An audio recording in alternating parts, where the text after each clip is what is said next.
నమస్కారం మేడం. నమస్తే సిరి.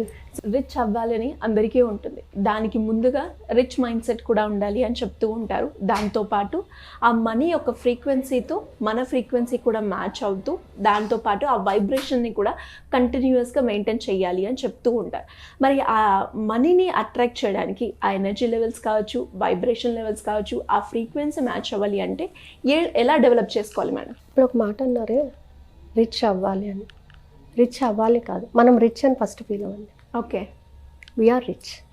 ఎస్, మనం ఎప్పుడు rich persons, because we have everything. నా దగ్గర అన్నీ ఉన్నాయి.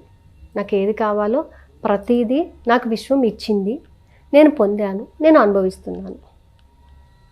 అంటే నా యాక్షన్ ఎలా ఉండాలి? రిచ్ పర్సన్గా ఉండాలి. అవును. నా ఫీలింగ్ ఎలా ఉండాలి? ఐఎమ్ రిచ్ అనే ఉండాలి. Okay, so I believe in I'm a rich person.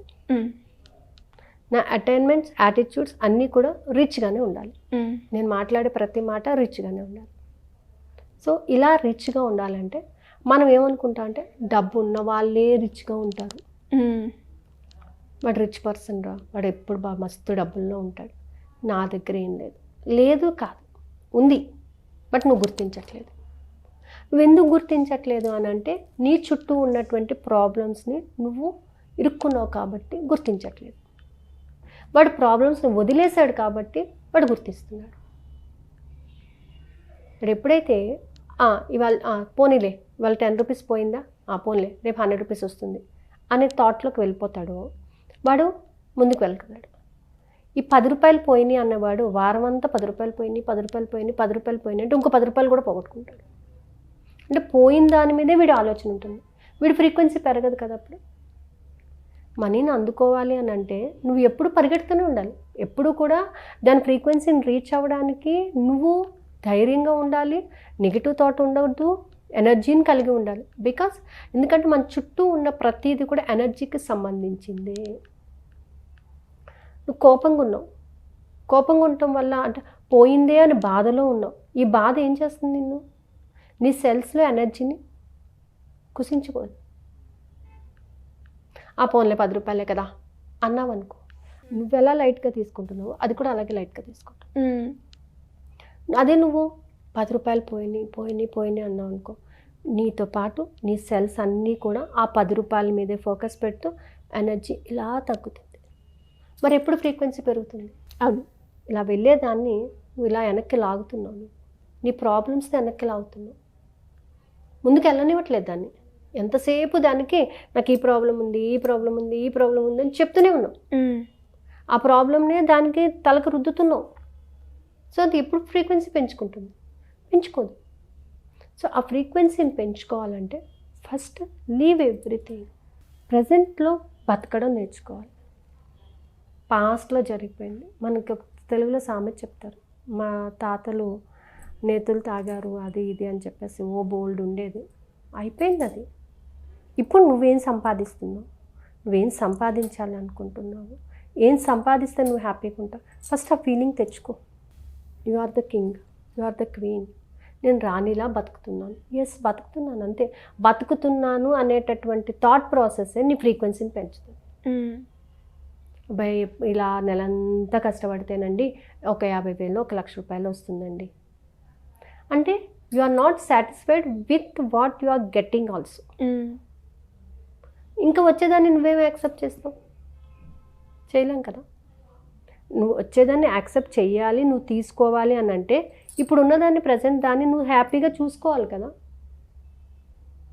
మరి మనం అది కూడా చేయట్లేదు కదా.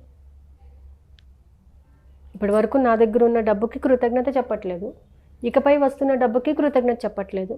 మరి డబ్బు ఎలా వస్తుంది? ఫ్రీక్వెన్సీ ఎలా పెరుగుతుంది? నువ్వు పిలవగానే ఎలా వస్తారు? నీ దగ్గర ఒక ఫ్రెండ్ ఉన్నాడు, ఫ్రెండ్ విలువ నీకు తెలియనప్పుడు ఇంకొకటి నీకు ఫ్రెండ్ ఎలా అవుతాడు? Because you have not given the importance to the friendship or whatever you are having with you. అప్పుడు వచ్చే వాళ్ళకి దాన్ని నువ్వు ఎలా యాక్సెప్ట్ చేయగలుగుతావు? ప్రజెంట్ సిచ్యువేషన్ని యాక్సెప్టెన్స్ చేసినప్పుడు ఇన్ ఫ్యూచర్ మనకు వచ్చేదాన్ని మనం యాక్సెప్ట్ చేయడానికి రెడీగా ఉంటాం. కాబట్టి ఏంటంటే ఫ్రీక్వెన్సీ పెంచుకోవాలంటే ఎంతసేపు కూడా పాజిటివిటీ ఉండాలి, పాజిటివ్ అటైన్మెంట్ ఉండాలి. Seeing in a positive look. డబ్బు వస్తుందండి, ఖచ్చితంగా వస్తుందని కట్టేస్తానండి. ఎంత 60 లక్షలే కదా, బ్యాంక్లోనే కదా, క్లియర్ అయిపోతుంది, అంతా ఒక 2 yearsలో క్లియర్ అయిపోతుంది, నో ప్రాబ్లం అన్నారనుకోండి, మనీ కూడా మీ దగ్గరికి రావడం ఇష్టపడుతుంది. అమ్మా నా జీవితంలో కట్టలేనండి ఇంకా అని. కట్టలేకపోతే నువ్వు చెప్పేస్తున్నావు కదా కట్టలేనని. సో కట్టలేను అని నువ్వు ఎప్పుడైతే అంటున్నావో నీ బాడీలో సెల్స్ అన్నీ కూడా నువ్వు కట్టలేవు అని ఫిక్స్ చేసుకుంటుంది. సో అటైన్మెంట్, పీక్ అటైన్మెంట్ ఉండాలి అని అంటే, పాజిటివిటీ ఉండాలంటే నువ్వు ఎంతసేపు కూడా పాజిటివ్గా మాట్లాడుతూ పాజిటివ్ వైబ్రేషన్స్ని రిలీజ్ చేస్తూ ఉంటేనే నీ ఫ్రీక్వెన్సీ పెరుగుతుంది. మన గడియారం ఉంటుందండి, దాన్ని ఒక పెండులం ఇలా అలాగే వదిలేమనుకోండి, మనం ఎంత స్పీడ్గా వదులుతామో అంత స్పీడ్గా ఫ్రీక్వెన్సీతో అది వచ్చేస్తుంది, తిరుగుతుంది కదా. దాని యొక్క ఈ లెంత్ కూడా దాని మీద ఆధారపడి ఉంటుంది. అవును కదా. అదే మనం అలా వదిలేమనుకోండి, అది అక్కడక్కడే తిరుగుతుంది. సో మనం ఎప్పుడు కూడా థింక్ బిగ్, పెద్దగా ఆలోచించండి. ఇవాళ ఇది వస్తే చాలండి, ఇవాళ ఇది వస్తే చాలు, రేపేం చేస్తావు, రేపు మళ్ళీ అడుగుతానండి, అది కాదు కదా. థింక్ బిగ్, పెద్దగా కొడితే ఏనుగు కుంభస్థలాన్ని కొట్టాలి, అంతే. సో నువ్వు వెళ్ళావా, రీచ్ అయ్యావా, పెద్దగానే నువ్వు రీచ్ అవ్వు. అటైన్మెంట్ అనేది ఫుల్ ఫ్లెడ్జ్డ్గా ఉండాలి. సో అలా ఉంటేనే ఫ్రీక్వెన్సీ పెరుగుతుంది. సో ఫ్రీక్వెన్సీ పెరగాలంటే కంటిన్యూస్గా పాజిటివ్ ఎఫర్మేషన్స్ని చాంట్ చేస్తూ, పాజిటివ్ యాటిట్యూడ్తో ఉంటూ, పాజిటివ్ థాట్స్ని రిలేట్ చేస్తూ, positive belief and positive actions ఉన్నప్పుడు ఖచ్చితంగా ఫ్రీక్వెన్సీ పెరుగుతుంది.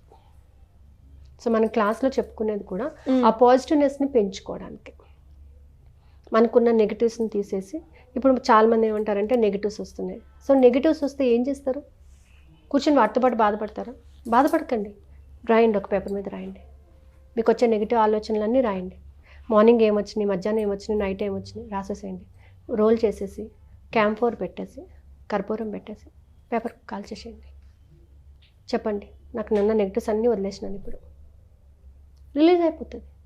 అలా మీరు ఎప్పటికప్పుడు అవి క్లియర్ చేసుకుంటూ ఉంటే, క్లియర్ చేసేసుకున్నారు అనుకోండి, పాజిటివ్ కదా, పాజిటివ్ వస్తుంది అప్పుడు డెఫినెట్గా. సో ఇప్పుడు ఇవాళ 10 వచ్చినాయి, రేపు 8 వస్తాయి, ఆ తర్వాత 6 వస్తాయి. సో 5 daysకి ఏమవుతాయి, 0 అయిపోతాయి. నీ మైండ్లో ఏముంటుంది, పాజిటివ్ ఉంటుంది.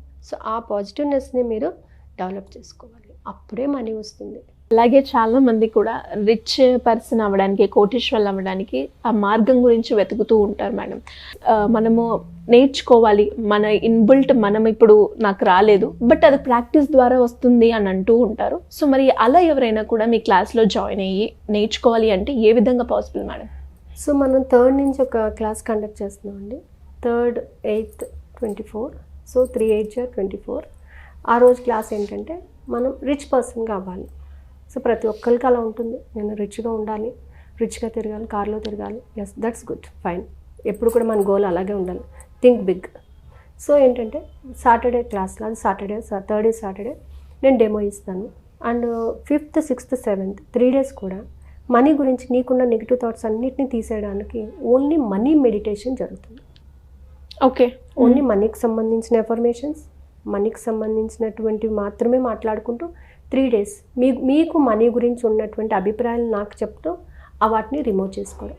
8th నుంచి మనీ గురించి మనము ఎలా ఆలోచిస్తే, మన ఫీలింగ్స్ కానివ్వండి, మన థాట్స్ కానివ్వండి, మన యొక్క యాటిట్యూడ్ కానివ్వండి, మన యాక్షన్స్ కానివ్వండి, సో ఏదైనా సరే మన వైబ్రేషన్స్ ఎలా ఉండాలి, మన ఫ్రీక్వెన్సీ ఎలా ఉండాలి, ఇలా ఒక్కొక్క రోజు చెప్పుకుంటూ మనం 42 days క్లాస్ కండక్ట్ చేస్తున్నామండి 3rd నుంచి. సో ఇది టైమింగ్స్ వచ్చేసి 8:30 to 9:15 వరకు ఉంటుంది, నైట్ అనమాట. ఓకే, ఎవ్రీడే ఉంటుంది except Sunday is a holiday.